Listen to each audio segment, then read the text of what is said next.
پاک سرزمین پارٹی کے چیئرمین سید مصطفیٰ کمال کا کہنا ہے کہ عمران خان نے اپنی نااہلی سے چوروں اور لٹیرے کو ملک پر نہ صرف زیادہ طاقتور بنا دیا بلکہ مسلط بھی کر دیا۔ سندھ کو زرداری کی اگلی نسل کے ہاتھوں میں بیچ دیا گیا، جبکہ MQM تحریک انصاف کی حکومت میں رہتے ہوئے عمران خان کی حکومت گرانے کے لیے آصف زرداری سے ملاقات کر رہی تھی۔ یہ مہاجروں کا اقدار نہیں رہا ہے۔ ان کا کہنا تھا کہ بلدیاتی قانون موجود نہیں اور اس کے بغیر بلدیاتی انتخابات کروانے کا مطلب اختیارات اور وسائل کے بغیر بلدیاتی حکومت بنا کر تم اختیارات اور وسائل پر قبضہ کرنا چاہتے ہو۔ یہ بات انہوں نے پاک سرزمین پارٹی کے چیئرمین سید مصطفیٰ کمال نے مرکزی سیکریٹریٹ پاکستان ہاؤس میں GDA کے اعلیٰ سطحی وفد سے تفصیلی ملاقات کے بعد میڈیا کے نمائندوں سے مشترکہ پریس کانفرنس سے خطاب کرتے ہوئے کہی، جبکہ اس موقع پر پارٹی کے صدر انیس قائم خانی اور اراکین سینٹرل ایگزیکٹو کمیٹی اور national council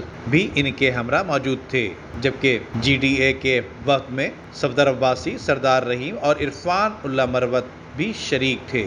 Nadeem Siddiqui, metro 7 Pakistan. اپنے لیے تو سب ہی جیتے ہیں اس جہاں میں، ہے زندگی کا مقصد اوروں کے کام آنا۔